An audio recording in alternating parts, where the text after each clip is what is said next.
សួស្តីអ្នកនរគ្នាមកជួបមួយនឹងខ្ញុំម្ដងទៀតដែរថ្ងៃនេះខ្ញុំមានវីដេអូថ្មីដើម្បីធ្វើការចែករំលែកដល់អ្នកទាំងអស់គ្នាបាទវីដេអូនេះដែរគឺអាចជាគំនិតនិងអ្វីដែលអ្នកទាំងអស់គ្នាអាចយកទៅពិចារណាបានមុននឹងសម្រេចចិត្តបាទមានន័យថាសំណួរមួយដែលតែងតែកើតឡើងចំពោះខ្ញុំហ្នឹងគឺគេតែងសួរថាតើកាមេរ៉ាក្រោម$1000ឬក៏ទាបជាងនឹងអាចផលិតរូបស្អាតដែរឬក៏អត់បាទសំណួរនេះគឺខ្ញុំជួបច្រើនជាអ្នកទាំងអស់គ្នាអាចអង្គុយស្ដាប់ឬក៏មើលវីដេអូនេះដល់ចប់ពីព្រោះអីវាអាចនឹងវែងបន្តិចសម្រាប់អ្នកទាំងអស់គ្នា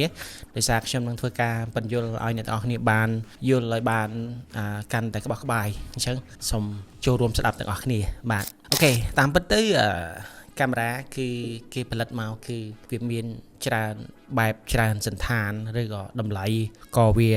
មានលក្ខណៈផ្សេងពីគ្នាដែរហើយកាមេរ៉ាណាក៏យើងអាចផលិតរូបបានស្អាតដែរគឺវាអាស្រ័យទៅលើ skill ផងយើងឬក៏ជំនាញផងយើងរៀនស្រាវជ្រាវឬក៏យើងធ្វើអ្វីដែលពាក់ព័ន្ធនឹង photography រៀនពាក់ព័ន្ធនឹង photography ហ្នឹងបានដល់កម្រិតណាអញ្ចឹងនេះគឺជាកាមេរ៉ាដែលខ្ញុំមានអញ្ចឹងតាំងពីលំដាប់មធ្យមលំដាប់ទៅដល់លំដាប់គេថាក្រាន់បាដែរអញ្ចឹងនៅក្នុងវិស័យថតរូបតើថតរូបស្អាតវាពឹងពាក់ទៅលើរបស់ទាំងអស់ហ្នឹងឯងបាទវាពឹងពាក់ប៉ុន្តែអ្វីដែលសំខាន់មែនទែននោះគឺគេហៅថាជំនាញផងយើងផ្ទាល់អញ្ចឹងអ្នកទាំងអស់គ្នាត្រូវតែរៀនឬក៏សិក្សាអំពីជំនាញ photography នេះឬក៏អ្នកដែលចង់រៀនពាក់ព័ន្ធនឹងអ្នកដែលចង់ប្រកបអាជីពជាអ្នកថតហ្នឹងគួរតែរៀនមុនសិនទៅការស្រាវជ្រាវមុនសិនតើយើងដឹងថាបើសិនជាក្នុងលក្ខខណ្ឌរាល់ថ្ងៃនេះសូម្បីតែទូរស័ព្ទផងយើងក៏យើងអាចផលិតរូបភាពបានស្អាតដែរអញ្ចឹងណាហើយវាពឹងពាក់ទៅលើពេលវេលានិយាយទៅគឺពេលវេលាឬក៏ឱកាសហ្នឹងឯងគ្រាន់តែថាទូរស័ព្ទឬក៏កាមេរ៉ាដែលវាមានតម្លៃធូរថ្លៃហ្នឹងគឺយើងនិយាយអំពី sensor ផងវា sensor ផងវាអាច sensor ទូចអញ្ចឹងនៅពេលដែល sensor វាទូចតម្លៃវាធូរអញ្ចឹងបើយើងយកវាទៅថតនៅផលិតនៅទីតាំងដែលអត់សូវមានពន្លឺគ្រប់គ្រាន់វាធ្វើឲ្យរូបផាន់យើងនឹងខ្វះពន្លឺអញ្ចឹងណាហើយបើសិនជាយើងស្វែងយល់ឬក៏យល់អំពីវាច្បាស់ទៅយើងយកវាទៅថតទីតាំងដែលមានពន្លឺឬក៏ពន្លឺដែលគ្រប់គ្រាន់ទីតាំងដែលល្អយើងប្រើ skill ផាន់យើងបូករួមជាមួយទៀតទៅវាធ្វើឲ្យរូបផាន់យើងនឹងវាចេញមកមានភាពល្អដូចជាទូរស័ព្ទអញ្ចឹងបើយើងថតហើយយើងយល់ពីវាហើយយើងអាចចេះ skill មួយទៀតគឺ editឬក៏ប្រើប្រាស់កម្មវិធីកែរូបមួយចំនួនហ្នឹងដែលវាអាចជួយធ្វើឲ្យរូបភាពផងយើងហ្នឹងវាមានសម្រស់ទៅតាមនឹងបែប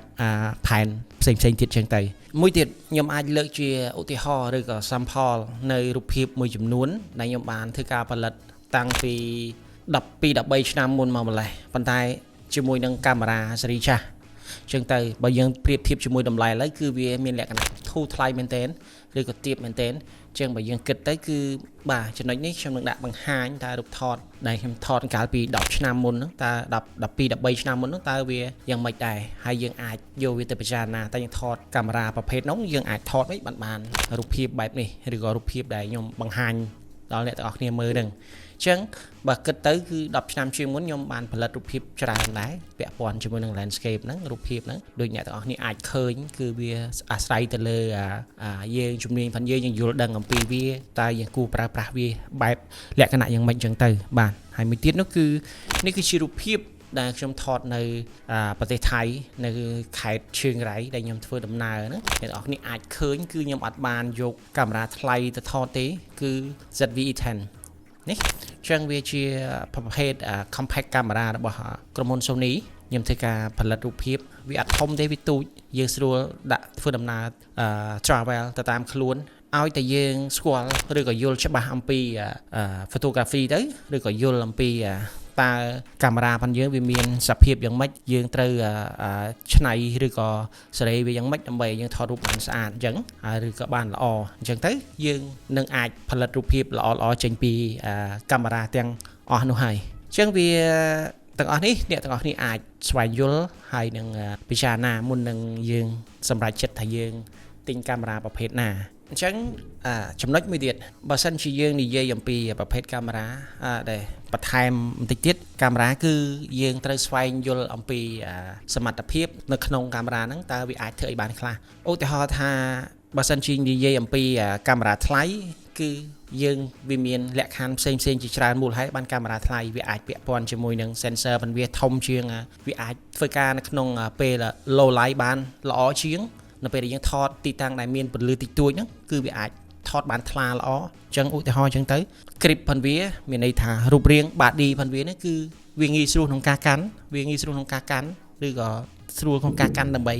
ទៅការថតអញ្ចឹងទៅហើយប្រព័ន្ធ auto focus ផងវាក៏វាមានលក្ខណៈរហ័សរហួនជាងកាមេរ៉ាដែលមានតម្លៃធូរហ្នឹងយើងប៉ិនបើសិនតែយើងនិយាយស្រួលទូទៅកាមេរ៉ាសប្តាហ៍នេះគឺប្រព័ន្ធ auto focus ផងវាគឺវាសឹងតែគ្រប់ចំនួននៃកាមេរ៉ាទាំងប្រភេទធូរថ្លៃប្រភេទដែលមានតម្លៃខ្ពស់ហ្នឹងគឺ auto focus ផងវានេះគឺវាល្អបាត់ទៅហើយបាទអញ្ចឹងអ្នកទាំងអស់គ្នាខ្ញុំបញ្ជាក់ដូចខ្ញុំនិយាយបំបញ្ញមិញគឺពាក់ព័ន្ធជាមួយនឹង skill ផងយើងបាទ skill នៃការថតផងយើងហើយ skill ក្នុងការស្វែងយល់អំពីកាមេរ៉ាផងយើងនីមួយៗអញ្ចឹងបើសិនជាយើងឧទាហរណ៍ថាពេលខ្លះយើងលើកយកចំណុចដូចថាយើងត្រូវការផលិតរូបតែជួយចិត្តថតទេសភាពអីទេឬក៏រូបថត product ឬក៏សំណង់អញ្ចឹងឧទាហរណ៍អញ្ចឹងអាហ្នឹងយើងអត់ចាំបាច់ទៅរកកាមេរ៉ាណាដែលមានប្រព័ន្ធ auto focus លឿនរហ័សឬក៏ខ្លាំងទេយើងគ្រាន់តែវាអាច focus បានមានន័យថាបើសិនយើងថត landscape យើងមិនចាំបាច់នឹងប្រើ auto focus ទេយើងប្រើតែ manual ហ្នឹងគឺវាគ្រប់គ្រាន់ទៅហើយថត product ក៏ដូចគ្នាដែរក៏យើងអត់ចាំបាច់ថត food ថតអីហ្នឹងក៏យើងអត់ចាំបាច់ប្រើ auto focus ដែរអញ្ចឹងអ្នកទាំងអស់គ្នាត្រូវតែគិតអំពីចំណុចនេះហើយបើសិនជាយើងអ្នកថតយើងចូលចិត្តថត sport ថតកីឡាថតសត្វថតអីអាហ្នឹងច្បាស់ហើយយើងត្រូវតែប្រើប្រាស់ប្រភេទបច្ចេកវិទ្យាកាមេរ៉ាដែលមានតម្លៃដែលវាខ្ពស់ហ្នឹងគឺដោយសារ auto focus ផងវាហ្នឹងវាលឿនវារហ័សអញ្ចឹងយើងអាចយកចាប់យក action លឿនរហ័សហ្នឹងបានដោយអ្វីដែលយើងចង់បានដូចគេអ្នក professional ក៏ថតសត្វថតកីឡាថតអីអញ្ចឹងទៅបានត្រឡប់មកវិញមួយសំណួរទៀតចុះបើសិនជាកាមេរ៉ាតម្លៃធូរថ្លៃហើយតម្លៃថ្លៃហើយតម្លៃមិនថ្លៃគឺយើងអាចថតបានទាំងអស់ហ្នឹងហើយចាំបាច់អីទៅទិញកាមេរ៉ាថ្លៃមកធ្វើអីនេះគឺជាចំណុចមួយដែលយើងទាំងអស់គ្នាត្រូវតែយល់ហើយនឹងនេះទាំងអស់គ្នាគិតទាំងអស់គ្នាបាទឥឡូវខ្ញុំឧទាហរណ៍ឲ្យស្រួលស្ដាប់បើសិនជាយើងនិយាយអំពីការធ្វើដំណើរផងយើងហើយការធ្វើដំណើរពីទីតាំង A ទៅទីតាំង B ឬពីទីតាំងកទៅខហើយយើងប្រើប្រាស់ឡានអញ្ចឹងឡានហ្នឹងវានឹងដឹកយើងឬក៏ជូនយើងទៅដល់ទីតាំង B បានអំឡុងពេលដែលយើងធ្វើដំណើរឬក៏ទីតាំងហ្នឹងយើងជ្រើសរើសយកប្រភេទឡានអីឧទាហរណ៍អញ្ចឹងណាតើប្រភេទឡានអីប្រភេទឡានធម្មតាឬមួយក៏ឡានមកបាំងកន្លះឬក៏ឡានប្រភេទ sedan ឬក៏ SUV អីជាដើមអញ្ចឹងទៅបាទអញ្ចឹងឡានហ្នឹងគឺវាគង់តែជូនយើងពី A ទៅដល់ B ដូចគ្នាប៉ុន្តែស្រាប់ពីថ្ងៃមួយឬក៏អ្នកទាំងអស់គ្នាគិតថាអត់ទេខ្ញុំចង់បានឡានណាទំនើបជាងនឹងតិចឧទាហរណ៍ប្រភេទ electronic អញ្ចឹងទៅ electric ឬមួយក៏ប្រភេទ sedan ដែលមានខាងក្នុងនឹងវាមានលក្ខណៈស្អាតឬក៏ទំនើបអញ្ចឹងទៅដល់ពេលដែលយើងជិះធ្វើដំណើរតាមផ្លូវវាធ្វើឲ្យខ្លួនប្រាណរបស់យើងវាមានភាពស្រួលខ្លួនអីចឹងទៅកៅអីអង្គុយស្រួលអីចឹងទៅឬមួយក៏ម៉ាស៊ីនត្រជាក់ល្អឬក៏ខាងក្នុងឡានហ្នឹងគឺមានឧបករណ៍ entertainment អីផ្សេងអញ្ចឹងទៅឬមួយក៏ថែមទៀតនោះគឺឡានកាន់តែទំនើបយើងអាចសាកថ្ម wireless charge នៅខាងក្នុងអីចឹងទៅបាទសួរថាវាជូនយើងទៅដល់ពីគោលដៅកទៅខបានទេបាទបានដូចគ្នាឡានធម្មតាក៏វាអាចជូនយើងពីកទៅដល់ខបានដូចគ្នាដែរអញ្ចឹងយើងគិតមកវិញចំណុចនេះឲ្យយើងយល់អំពីតែបទពិសោធន៍នៃការធ្វើដំណើរផងយើងមានន័យថាតើយើងចង់បានទទួលបានបទពិសោធន៍បែបណាយើងគិតថាធម្មតាមកខ្ជិលជិះតឡានធម្មតាពីទីតាំងកដល់ទីតាំងខដល់ដូចគ្នាចំណាយលុយតិចអញ្ចឹងណាយើងចង់បានទំនើបចង់បាន entertainment ឬមួយក៏គ្រោះរសជាតិដែលវាមានភាពភ្លក់នៅបទពិសោធន៍ដែលវាមានភាព comfort ភាពរីករាយនៅក្នុងហ្នឹងយើងទិញឡានថ្លៃឬក៏យើងជួលឡានថ្លៃជិះអញ្ចឹងទៅឧទាហរណ៍អញ្ចឹងយើងត្រឡប់មកកាមេរ៉ាវិញគឺដូចគ្នាអញ្ចឹងដូចគ្នាចេះយើងចំណុចនេះខ្ញុំជឿតែអ្នកទាំងអស់គ្នាអាចយល់នៅអ្វីដែលខ្ញុំបញ្យល់បានដែរថាដូចគ្នាយ៉ាងម៉េចយើងទិញកាមេរ៉ាបើកាមេរ៉ាថោកយើងអាចថតផលិតរូបបានដែរហេតុអីបើខ្ញុំទិញកាមេរ៉ាថ្លៃអញ្ចឹងទាំងអស់ហ្នឹងគឺវា reflect មកយើងបង្ហាញមកយើងបន្ថែមនៅរសជាតិនៅពេលដែលយើងប្រើប្រាស់វាអញ្ចឹងទៅឬក៏ពេលដែលយើងថតអញ្ចឹងទៅបាទកាមេរ៉ាថ្លៃ auto focus វា កាន់ណាលឿនអញ្ចឹងទៅបច្ចេកវិទ្យាខាងក្នុងនោះវាកាន់តែល្អខ្ចោះឬក៏ធ្វើឲ្យយើងងាយស្រួលក្នុងការ share រូបភាពចេញមក smartphone អញ្ចឹងលឿនរហ័សអញ្ចឹងទៅវាប្រៀបដូចជាឡានថ្លៃទំនើបវាមាន wireless charge វាមានយើងអាចចាក់ចម្រៀងចាក់ karaoke ឬ bass speaker វាល្អបែបហ្នឹងអញ្ចឹងទៅបាទអញ្ចឹងត្រង់នេះឯងដែលអ្នកទាំងអស់គ្នាគួរតែស្វែងយល់ហើយយល់ថាវាខុសគ្នាត្រង់ណាបើសិនជាយើងអាចនេះដែរហើយមួយទៀតអញ្ចឹងបើសិនជាឧទាហរណ៍ថាកាមេរ៉ាផងយើងថ្លៃប៉ុន្តែបើសិនជាឲ្យអ្នកអត់ចេះថតគាត់ថតក៏គាត់អត់អាចថតបានស្អាតបានដែរអញ្ចឹងកាមេរ៉ាយើងថោកប៉ុន្តែយើងឲ្យអ្នកដែលមានជំនាញឬក៏ professional គាត់ថតវារូបភាពដែលគាត់ផលិតចេញមកវាអាចល្អជាង10 ដងទៅសម្រាប់អ្នកដែលអត់ចេះថតអញ្ចឹងទៅឧទាហរណ៍អញ្ចឹងឬក៏គឺតែងតែផលិតនៅរូបភាពបានល្អអញ្ចឹងទៅដូចខ្ញុំឧទាហរណ៍កាលពីខ្ញុំ10 ឆ្នាំមុនខ្ញុំព្យាយាមរៀនសូត្រអញ្ចឹងទៅហើយយើងយករូបយើងផលិតរូបថតតាមអ្វីដែលយើងមានអញ្ចឹងទៅខ្ញុំថតពីមុនគឺ Canon 50D អញ្ចឹងទេបាទហើយបន្ទាប់ទៀតខ្ញុំជឿថាផ្លាស់ប្ដូរទៅតាមអ្វីដែលយើងចាប់ផ្ដើមស្វែងយល់អ្វីដែលយើង upgrade បន្ថែមបាទអញ្ចឹងខ្ញុំសង្ឃឹមថាវីដេអូនេះអ្នកទាំងអស់គ្នានឹងយល់នៅអ្វីដែលខ្ញុំបានចែករំលែកហ្នឹងហើយអ្នកទាំងអស់គ្នាអាចយកទៅពិចារណាបានឬក៏យកទៅនេះបានអ្វីដែលយើង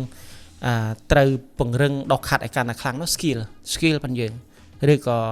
ជំនាញផងយើងអញ្ចឹងភ្នែកអ្នក professional ភ្នែកអ្នកជំនាញថតរូបគាត់មើលឃើញរូបភាពខុសពីអ្វីដែលយើងមើលឃើញអញ្ចឹងវាខុសគ្នាអញ្ចឹងយើងត្រូវរៀនអំពីទាំងអស់ហ្នឹងអញ្ចឹងអ្នកដែលជំនាញរៀនគាត់យល់អំពីប្លង់គាត់ដឹងពីប្លង់តើប្លង់ប្រភេទនេះយើងគួរ